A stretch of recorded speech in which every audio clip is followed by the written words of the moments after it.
Okay, so there's two levels of account on Amazon. You have a basic account that is like an individual account, the one that you initially set up, and there's a professional level account.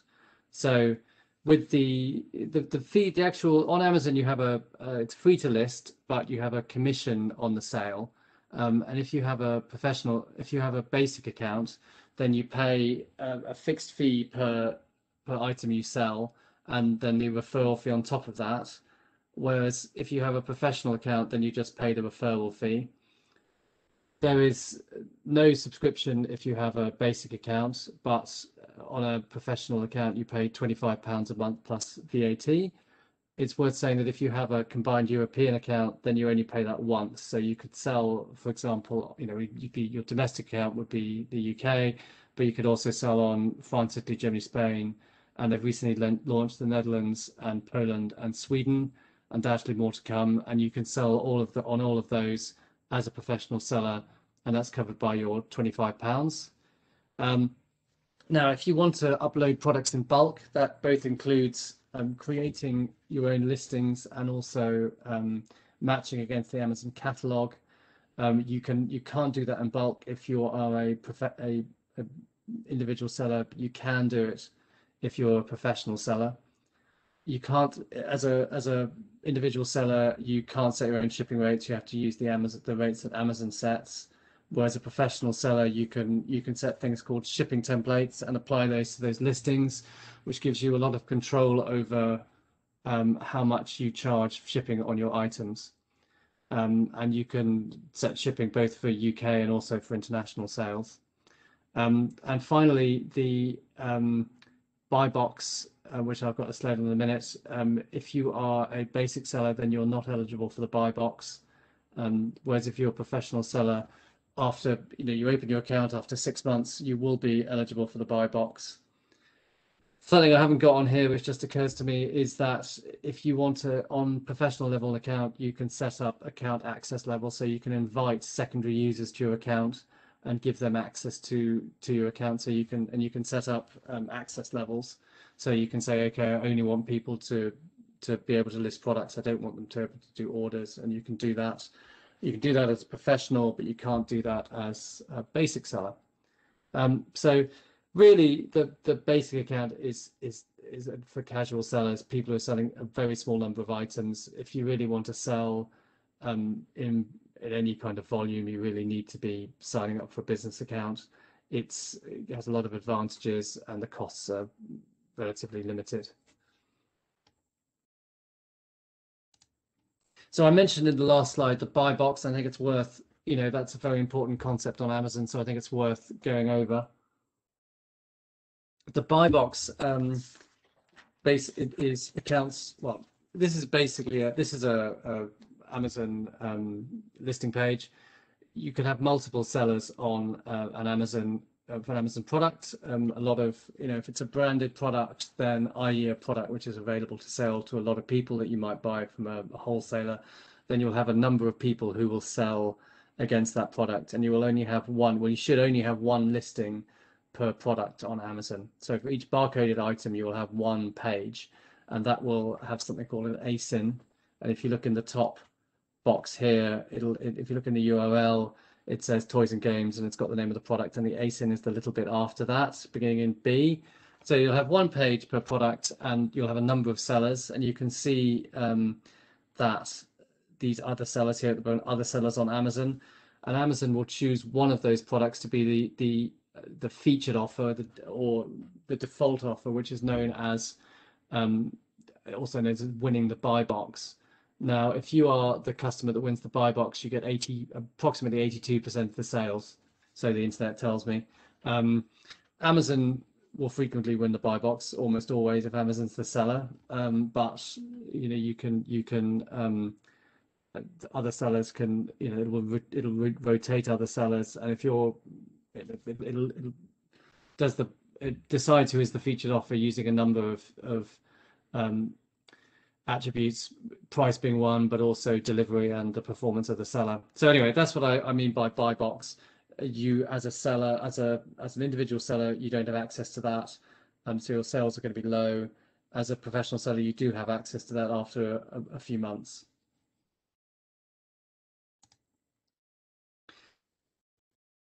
If you go down the route of setting up an Amazon account, the process is quite simple. You need to, well, first you need to set up an individual account, and then you need to add your business trading details. These are the kind of things that you would submit to Companies House. So you need your registered address, your registration number, you need your list of the persons of significant control. So that is people with 25% or more shareholding in the company. You don't have to be a company to register as a business address. You can do it as for a business account. You can do it as a sole trader. You would need also a valid credit card. You would need a utility bill. That would be something like a internet bill or a phone bill. And this does need to be like a proper bill. You need, needs from a proper supplier. So, if you're set up your company via, for example, if you're an international seller and you're finding it difficult to register in the UK, you might get one of these serviced offices and use the address from that. You might get into trouble, doing that. It can be experience on Amazon is that the details need to be of high quality in order to make sure the account doesn't get rejected. You also need bank account details for remittances. So the credit card would be for any fees you pay. Well, when you get paid, so you sell products, Amazon will deduct its fee from the proceeds of that and then remit it to the bank account you give. The credit card will be if there's any kind of fees that you need to pay. For example, if you're using Fulfilled by Amazon, it would charge the credit card for your FBA fees, or if you're doing advertising, I think it would charge the card for the kind of payments that are not, if you're for some reason there's a payment and you haven't got any funds in your Amazon account, then it will charge the credit card. So some tips, and when I say that these are tips, these are things that are hard-won bits of advice that I have personal experience of, and it's been very painful personal experience of. So prick up your ears, everyone. You should the rules on on Amazon, you really should have only one seller account per region. Now, if you have more than one account, and you can get in trouble, and both accounts might get shut down, and you'll find it very difficult to recover from that. And this has happened to me, and it was an extremely painful process. I think the rules may have changed recently, and you may, if you are, for example, selling more than one type of product, and you're not, what you shouldn't do is sell the same product on two different accounts. If you have different products, then you can perhaps get away with it, but what you need to do is discuss that with Amazon first and say to Amazon, look, I'm trying to, this is my first account. I want to set up a second account, and I want to do it for this very specific reason because it's a different line of products or a different company. Now, if, for example, you think, okay, I've got two companies and I'm just going to set up different accounts on that. Now, you might be able to do that, but if you access them from the same computers, they'll be linked by IP address. And if Amazon, for example, say you've got from experience, we tried to set up a second account to set sell some other products on. We didn't go about it the right way. Amazon said didn't like what we'd done and shut down both the accounts, and they were very hard to reopen. So anyway, be really careful when you're setting up an account. It normally just sails through, right? But what you need to, if there's a problem, the problems can be very hard to fix. And one of the reasons is that some of the information you give will not match up, and it won't. Amazon, when you go through the process of submitting information, it won't do anything as helpful as tell you what the problem is. It'll say there's a problem, and then you have to play a game of guess what the problem is, which is very frustrating. So the way to avoid that is to submit information which all matches up. So for example, if your the company registration and the address on your registration and the address on your utility bill must match. Your credit card should be registered in the UK. there shouldn't be any, your bank account should be registered in the UK. Your the documentation, that the utility bill should be from a major supplier, and then you should have no problems doing it. Normally the registration happens pretty quickly, but it can take a few days or weeks if there's any problems. So be patient. And a final thing, I mean, this is really read the thing about Amazon is it's all fine as long as you abide by their rules. If you don't abide by their rules, then they get upset with you, and it can be quite hard to recover. So one of the main rules is you're not allowed to contact customers for promotional purposes. So, when you sell something to them, they won't give you the direct email address. They'll only give you a cloaked email address. If you send any promotional messages through your cloaked email address, then they will catch that and they will give you a warning. And in the extreme, they will suspend your account. You're not supposed, so you're not also supposed to put any promotional things in the packaging, though it would be harder for them to find out about that. So anyway, be cautious, and you shouldn't have a problem.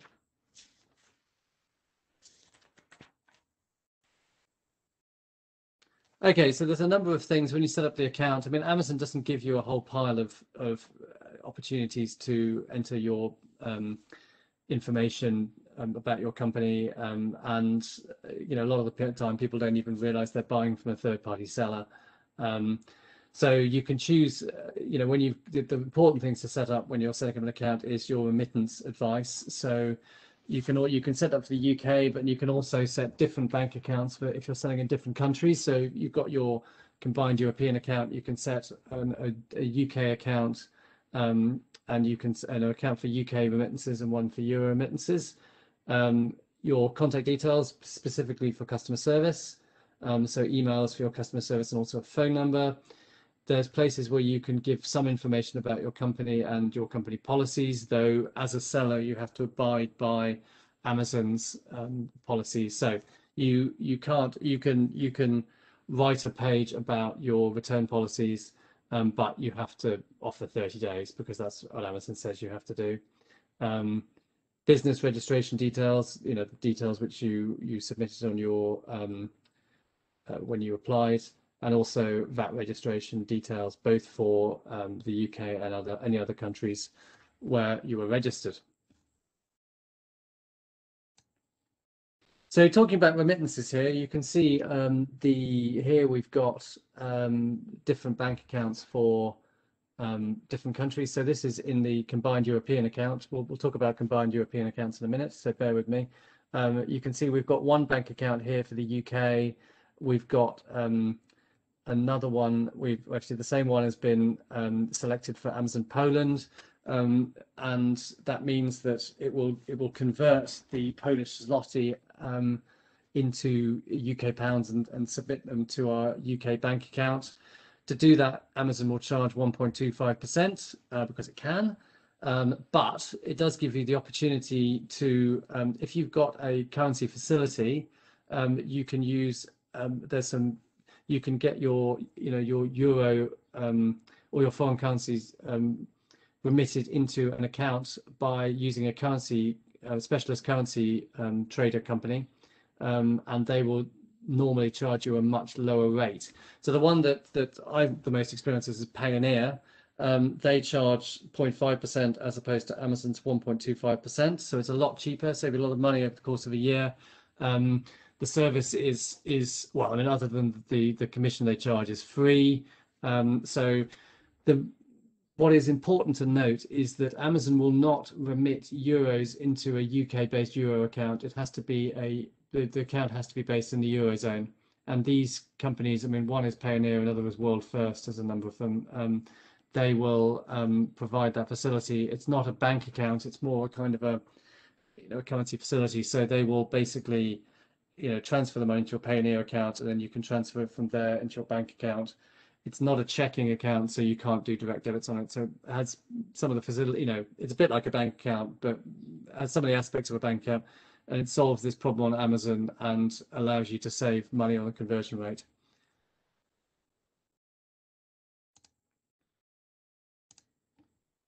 So all this information is accessed from, there's a drop-down box on the top right-hand corner of your Amazon account, and one of the options is account info or seller info, and this is where you can access this information. This is a page where you can change the contact details. So here you choose a display name, and you can choose one for every country you sell on. So this is my one, so it's Hello Baby, and you can choose your you set your email, basically your contact details, and you can set one differently for every marketplace you're on. So this is one of the benefits of the combined European account. You can set your remittance details and your contact details for the multiple marketplaces in the same from the same interface.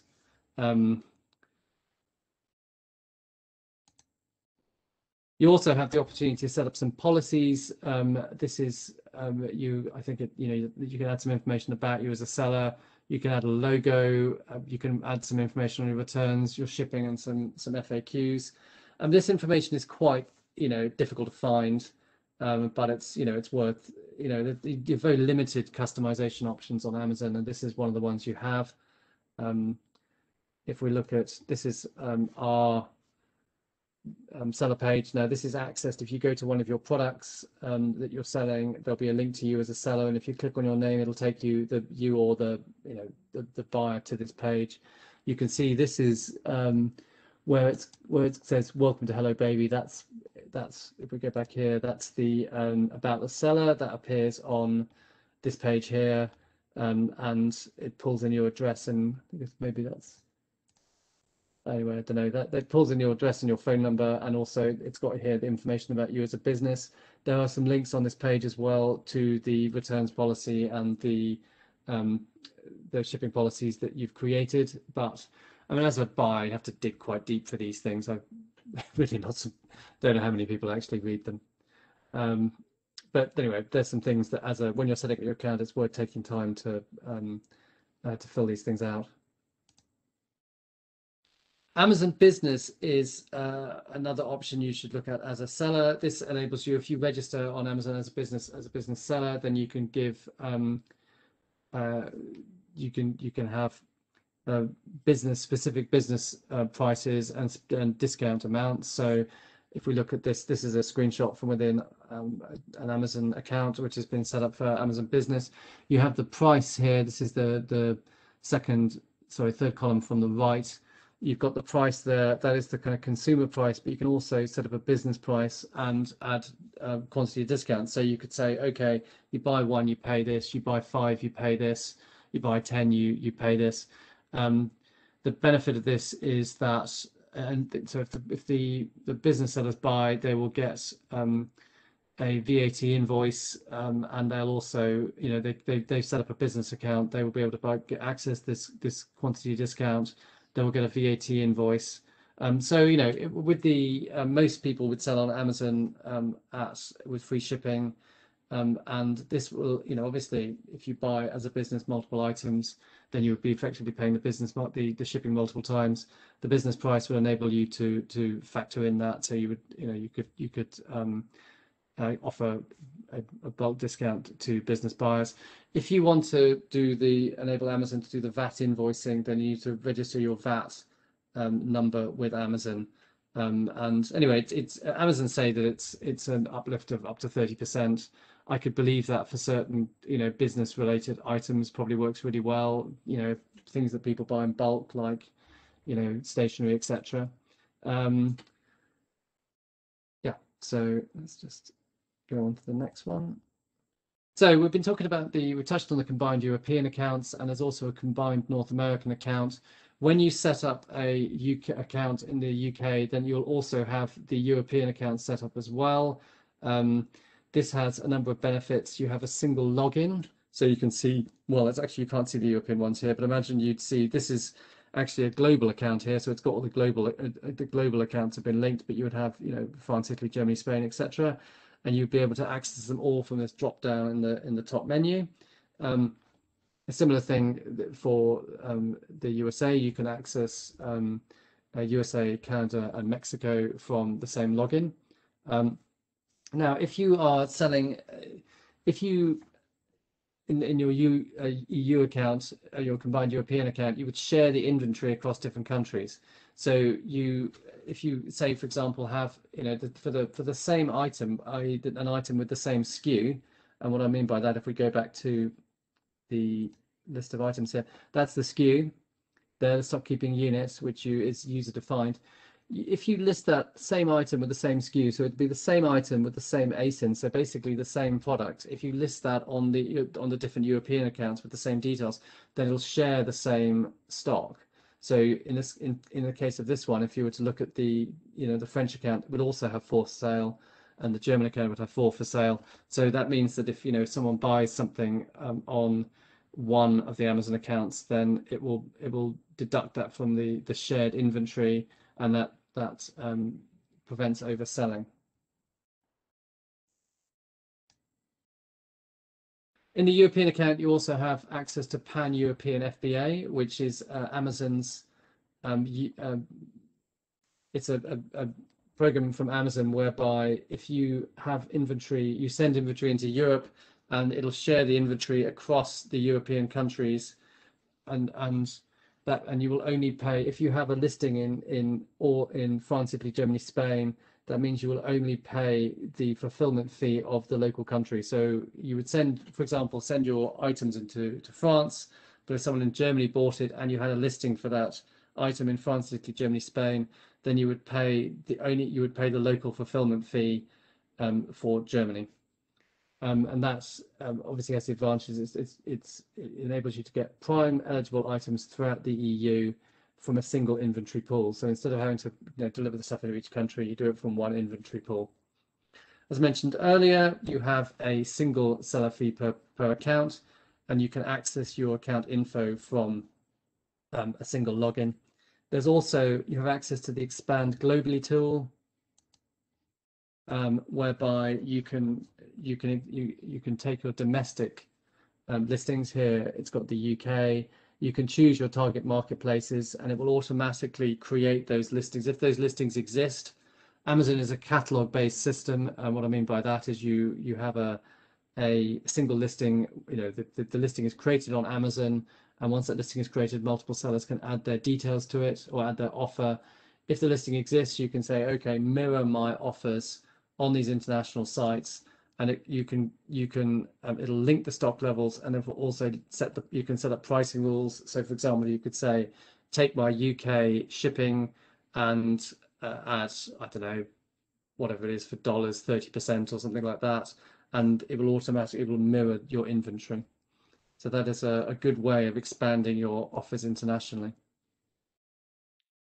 I was just going to jump in there, Trevor. Do you think it's worth noting on the unified account for Pan EU FBA that since January it's not actually possible for Amazon to use the UK stock to fulfill? That is true. Yes, well pointed out, Tom. It is. It used to be that you could do it from the UK, but now the UK is separate from the EU.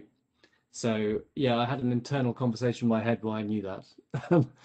Yes, you have to now have separate stock levels for FBA in the UK and FBA in the EU, and you would have to ship it into a European destination, and with all the issues with import duty, etc. on that. There are companies which exist. Well, Amazon has services to help with this, and also they would have. There are companies to help with the VAT. If you want to do Pan-European FBA, you have to be registered for VAT in those different countries. I think we will be talking about this in more detail in a separate lecture, but it's complex, which is why I've kind of skirted over it. Yeah, I think we've got another session coming up in a few weeks' time that's all about FBA, so we'll do a bit more of a deep dive into that, but I just thought it was worth noting. Yes, sorry, I've interrupted you. I'll let you carry on. Sorry.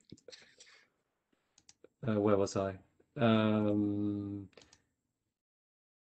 Briefly talk about Amazon fees. They vary. Amazon fees are typically 15% of the sale price and the shipping. So if you sell something for £100, you'd pay £15 of that.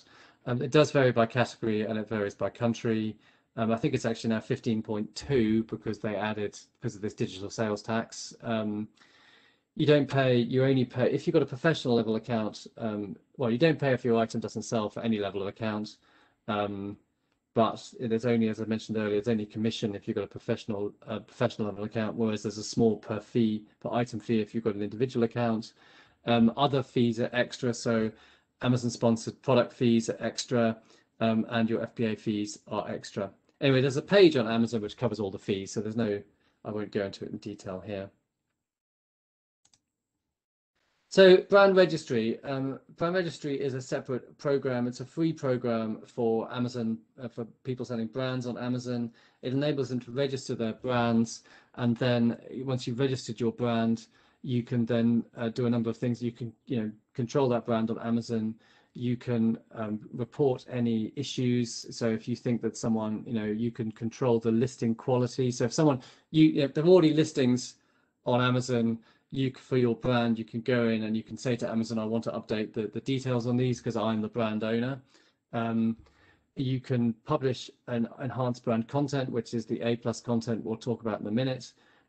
You can, if there's any listings which you don't like on Amazon, so if someone's listing fakes, then you can get those pulled. If someone is abusing your copyright, so I don't know, if they're copying an item of yours, or they've got a brand which is very similar to yours or something, you can say to Amazon, these people are infringing my copyright, please pull that listing.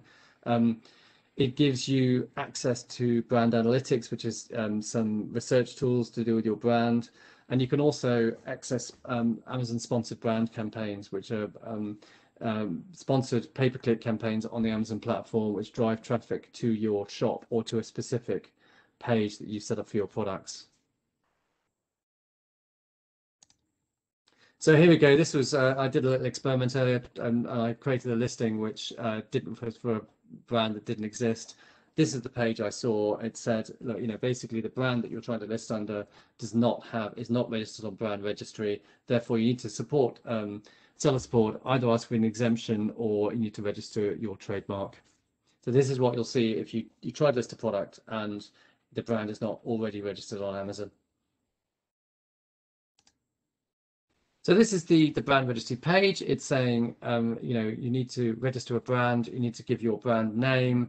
You need to select the trademark office. Now, I'm not a world expert on trademarks, but there's different. I believe that you can register a trademark in the UK and the EU, though quite how that works with Brexit, I'm not entirely sure. You need to register your trademark in different regions. So this brand registry will register it in the EU, I believe, and if you have a UK or combined European account, you'll need to register it separately if you want to do USA, all the other countries.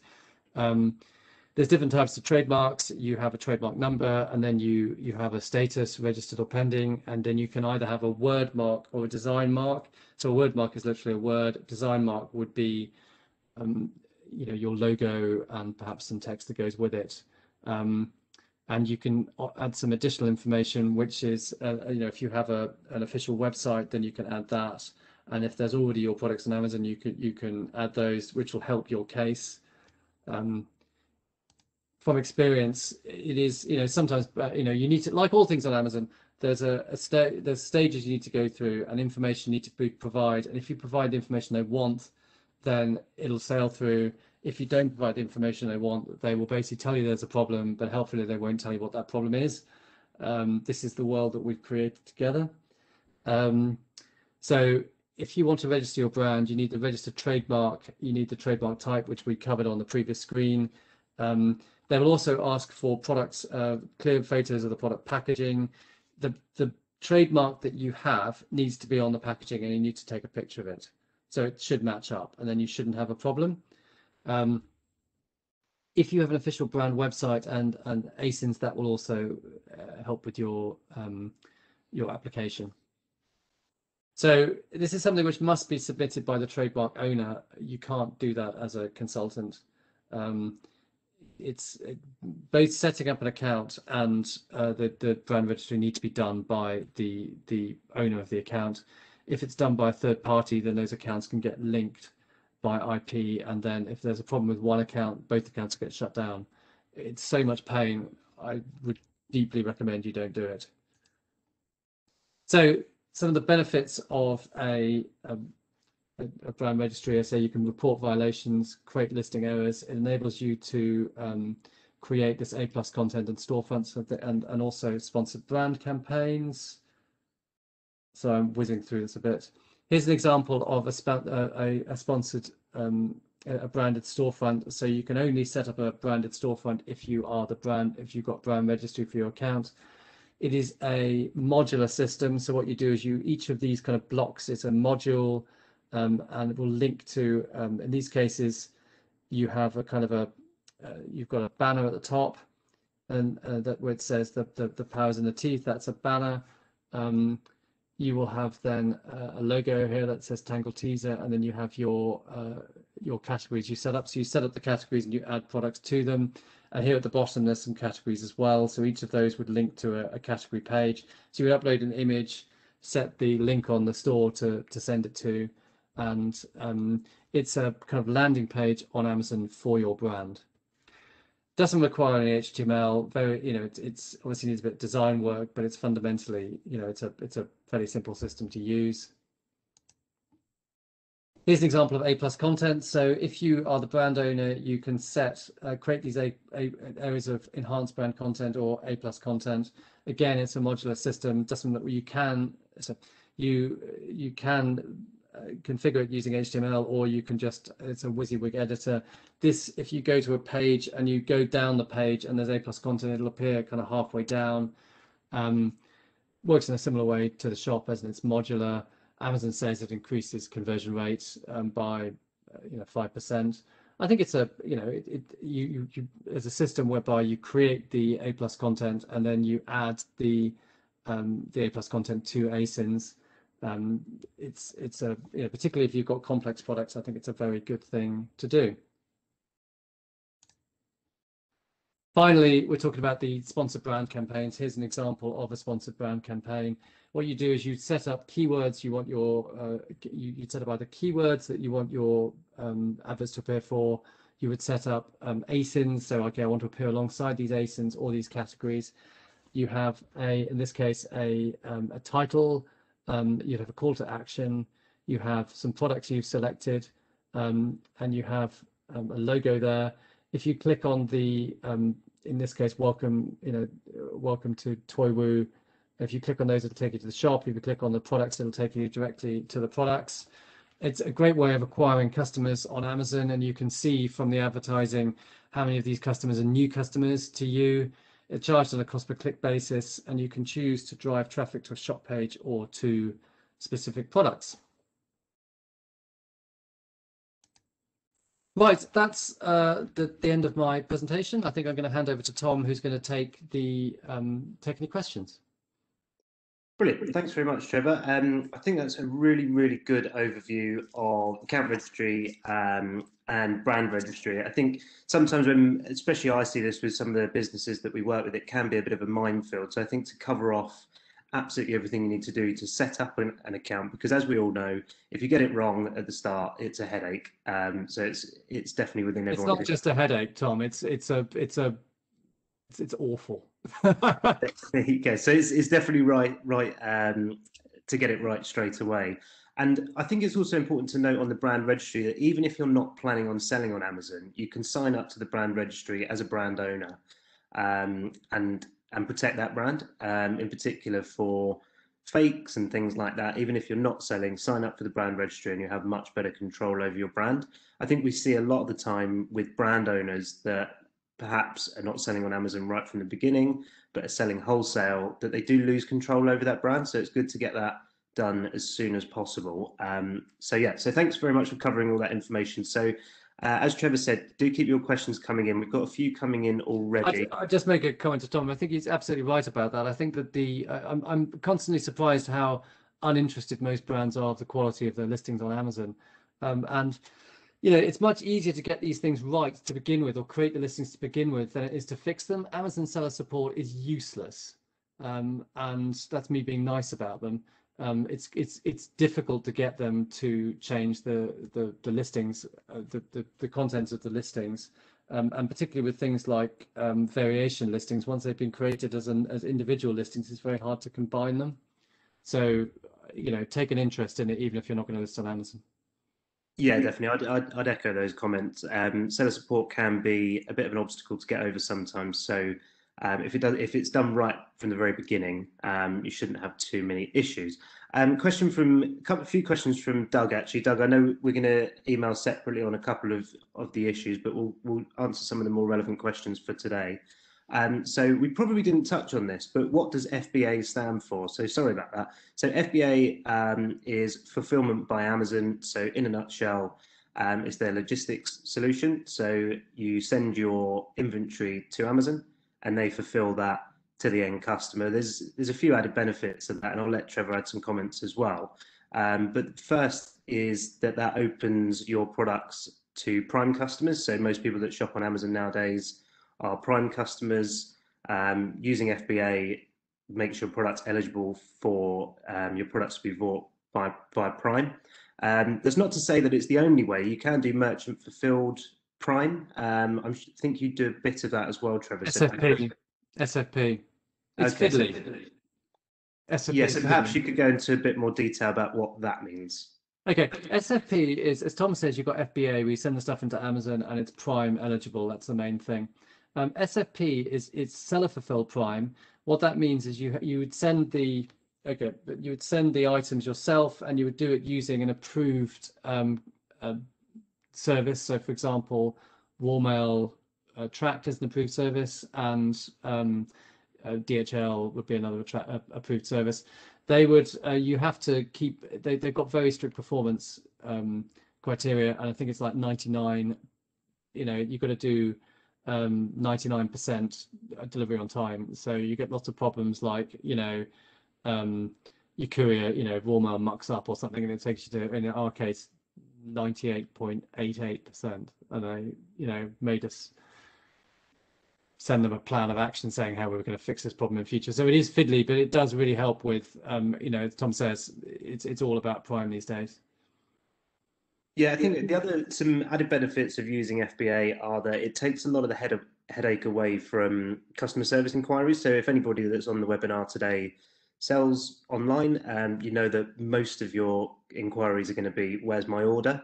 If you are using FBA, Amazon handle all of that. So it's very simple. You put in your inventory, they send it out and pretty much take care of the rest.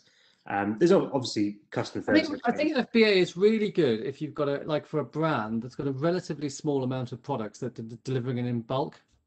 I think because it's quite fiddly and Amazon systems are not nearly as brilliant as they make out. And if you try to maintain a big catalog is difficult. If you've got a relatively small number of products but you're sending it in bulk, every few weeks, then it's an awful lot easier.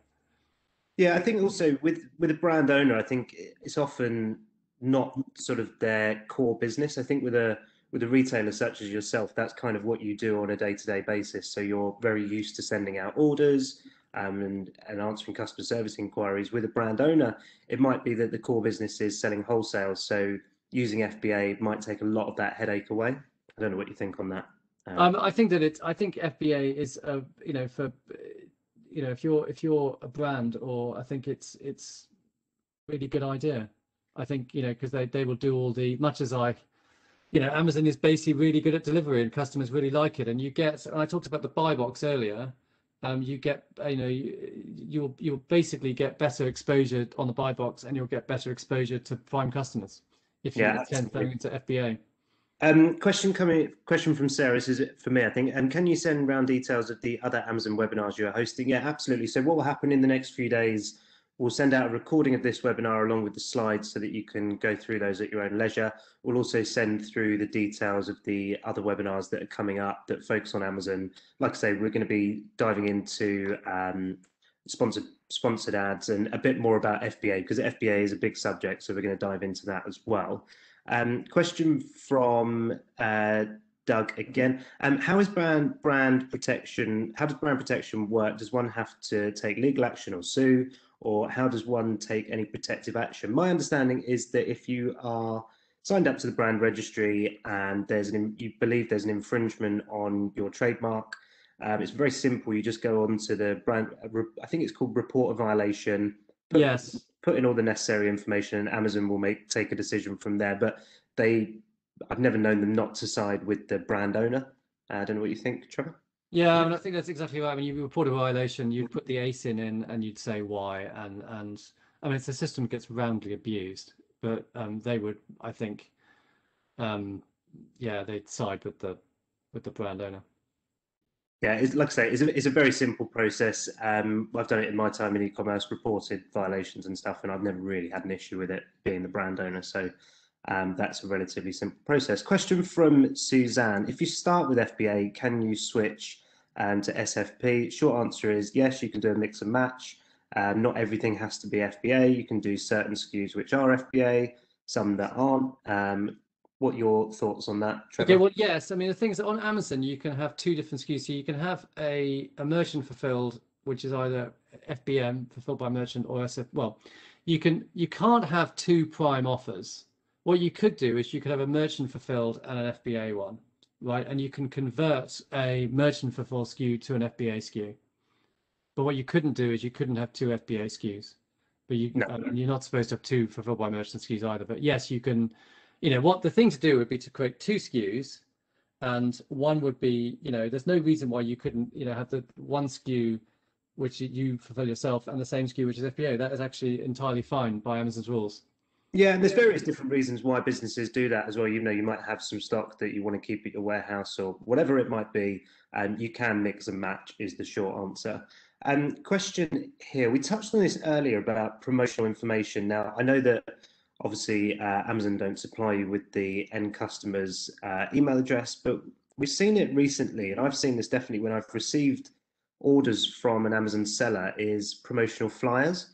Well, look, I mean, as a advisor on this, I can only point you towards the Amazon rules on this, right? I mean, the chances, but just taking off my hat as an advisor, right, and say, look, it's very unlikely you're going to get in trouble for putting a flyer in, but it's against Amazon's rules, so I cannot advise anyone to do it.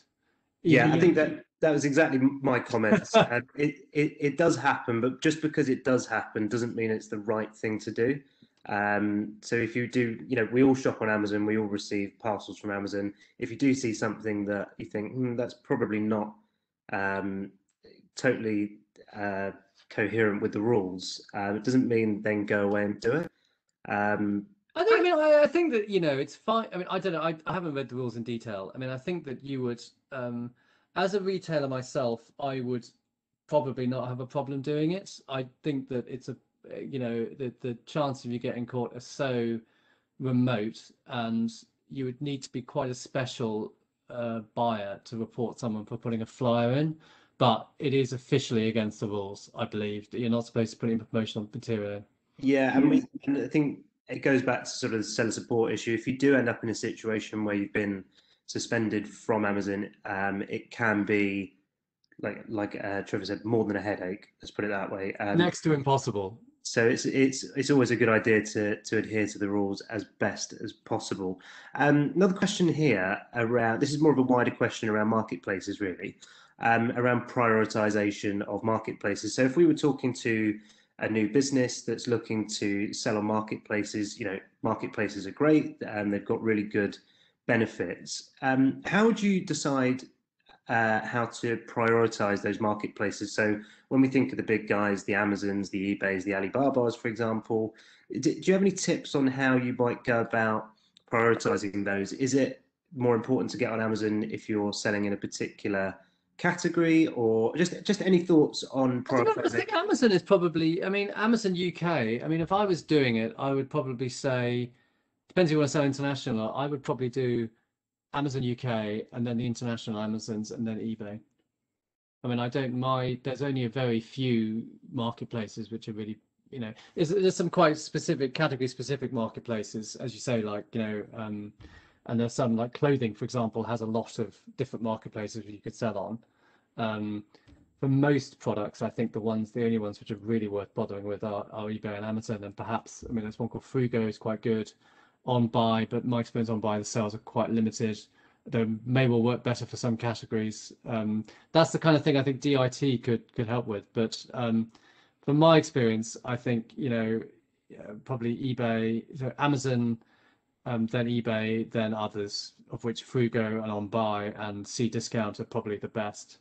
Yeah, Tom? I think there's definitely something the department can help with, and the selling online overseas tool works quite well for that. If you select the category that you're selling, and then the regions that you're interested in selling to, we can definitely recommend some marketplaces for you. And like you said, things like fashion um, is quite a different ball game. So it's definitely worth looking at different marketplaces. Just out of interest, Trevor, the marketplaces that you sell on and that you like, what are they? The ones I like, Outside of your Amazon and eBay. okay, Frugo is good. Cdiscount is good. On buy we've done in the past. We were doing Bol, but they've just recently kicked off everyone that's not based in the Netherlands. I mean, ones that we've tried, the Chinese ones are very hard to get. It'd be lovely to sell in China, but I haven't managed to do that yet. Other ones, I mean, we've tried, there's things like, ones that we've given up on are Trade Me in New Zealand, and because it was just too small and too much effort. Wish was an appalling experience. Which I can go into in detail if anyone wants to know. What else? I mean, Price Minister, the Rakuten ones are not really worth the effort. Though they might be better for certain categories. Yeah, I was going to say that actually. We've definitely got some of the businesses that we work with that have had really, really good success in some of those markets that you mentioned there, like New Zealand, through Trade Me and others. So it's all a bit of a trial and error sometimes as well. And I think that's one of the main benefits of marketplaces, that you can go and set up an account and you can dip your toes in that water. And if you decide that it's not working for you, you can easily switch it off. It's not setting up a website directly in that market. So marketplaces are a good way, I think, in general, of dipping your toes in. Yeah, and the setup is relatively, relatively inexpensive. They're generally charged on a commission basis, and the setup is relatively easy. And a lot of them, for example, I mean, if you take someone like, let's take Amazon Japan, for example, you can't set up an Rakuten account. It's very difficult to set up a Japanese website. Whereas, a lot of for most sellers, a lot of the inventory they sell on the UK will already be on the Japanese site. So at which point, my dog is barking. At which point, it'd be very hard. I think this is Amazon at its best. It would be hard for companies like my company and probably like your companies to access those customers in Japan without using a site like Amazon. Absolutely. Another question here. Sorry, I've just lost it. Bear with me one sec. So this is about fielding reviews. So obviously we know that Amazon's algorithms work pretty heavily on reviews. We don't know the exact algorithm, but we know that reviews definitely help. Yeah. Have you got any tips on fielding reviews? I know that I think it was last year that Amazon added a box where you can click a button to request a review from a customer who's bought from you, which didn't used to exist. But outside of clicking that button that says, "Hey, you bought a product from us, would you mind leaving a review?" Have you got any other? Well, I mean, you can automate that process. I mean, there's tools, for example, Be Cool is one where you can automate the process of asking for reviews. I mean, it depends how many orders you've got. I mean, if you've got, if you're doing, 10 orders a day or something, you can probably just, click that button. And whereas if you've got, hundreds, then you probably want to automate it. Yeah. I mean, I think that it's important to monitor your reviews and firstly, request reviews. Secondly, I mean, they do have two programs. They've got I can't remember the names of them now. There's like the early, you can basically pay Amazon some money to get some reviews for you. Yes, I think that the early reviewer program is quite interesting, actually. I think that's only open to people that are signed up to the brand registry, and it's for new products. So what you can do, if you are signed up to the brand registry already, if you log in, and I think it's under advertising or something like that. There's something called the Vine program as well, which basically you can the answer to just a question from Mark. Linworks is the answer from Mark. Yes, I was just going to ask that one next. So just on reviews, if you go into your orders, there's a button that you can press to request reviews, which can be quite a long process. But do check if your products are available for the early reviewer program as well. And also, there's nothing wrong with getting friends and family to buy products and leaving reviews either. Well, it's again, that's probably something you're not supposed to do, but will they find out? If they buy the product with their own money and leave a product, And they're basically not in your house. I don't do not in it for the house. same house because you Don't don't do want the it. same IP address. No, but right. So, question from Mark. Trevor, do you use an integrator such as Channel Advisor or Limworks? If so, what's your experience? I mean, okay, so we use Linworks. I mean, Channel Advisor is that's a long conversation. I mean, they vary in quality quite a lot. They vary in price. I mean, Channel Advisor is much more expensive, or certainly used to be, than Linworks. My experience, the functionality of Linworks is probably equivalent.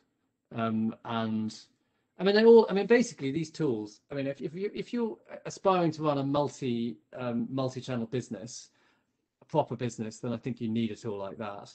Um, I think that channel, if it's specifically talking about Channel Advisor, I think they've got a very slick sales team, and they'll tell you that they're amazing and that they're much better for the money. That's not really my experience. I'm not sure if that's true.